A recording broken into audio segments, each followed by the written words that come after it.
The sea can be a lonely place. Physically isolated from the rest of humanity, the sailor really knows what it means to have a lifeline of communications. Around Australia and on nearby islands, the Overseas Telecommunications Commission, Australia, has 15 radio stations for communications with ships at sea. Torino, this is Melbourne Radio. All okay, the details... These stations form Australia's coast radio service, that vital communications lifeline. Security, security, security. Hello, all ships, all ships, all ships. This is Sydney Radio. Sydney Radio, Victor... OTC's 15 coast radio stations regularly broadcast information vital to ships and those who man them. Weather forecasts and local meteorological data, navigation, storm or cyclone warnings. Charlie, radio. Navigational warning, Mike Oscar Charlie, 157 and 73, Australia Northwest Coast. But they do more than that. 24 hours a day, the network keeps watch, a constant listening lookout for any signal which may herald an emergency or lives in danger. At regular intervals, silence periods are observed when stations cease operations and listen. Listen for signals too weak to be heard above the normal hubbub of activity. Signals which may mean the difference between life and death.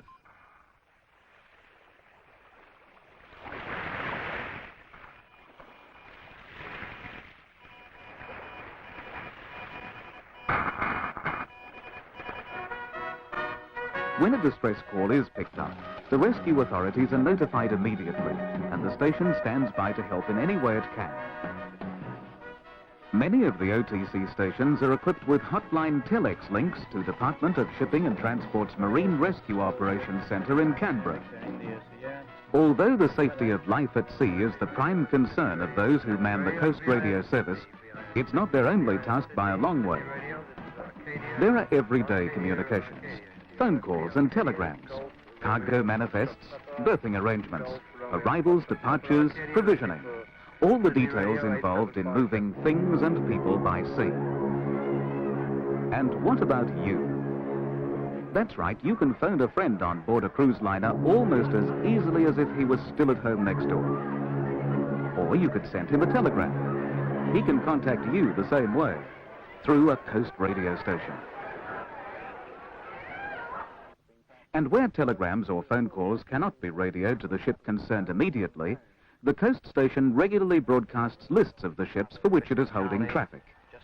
Any ship hearing its call sign mentioned in one of these schedules checks in, and its traffic is passed on to it. If the ship concerned is out of the range of the coast station, the message or call is passed to another station, either in Australia or overseas, whichever is closer. Coastal radio services, both for the safety of life and for communications, are available to and are used by everyone who goes to sea. The captain of a supertanker, your holiday-making friend on a cruise liner, a seaman on a coastal freighter, or, if he has the equipment, just dared out for a spot of weekend fishing.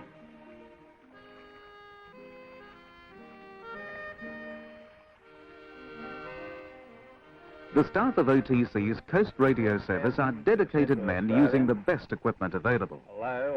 Many of them have spent years at sea themselves, so they know the problems which face today's mariners. They're proud of the fact that no distress call has ever gone unheard by the OTC Coast Radio Service. And that's a fact that makes the sea a lot less lonely.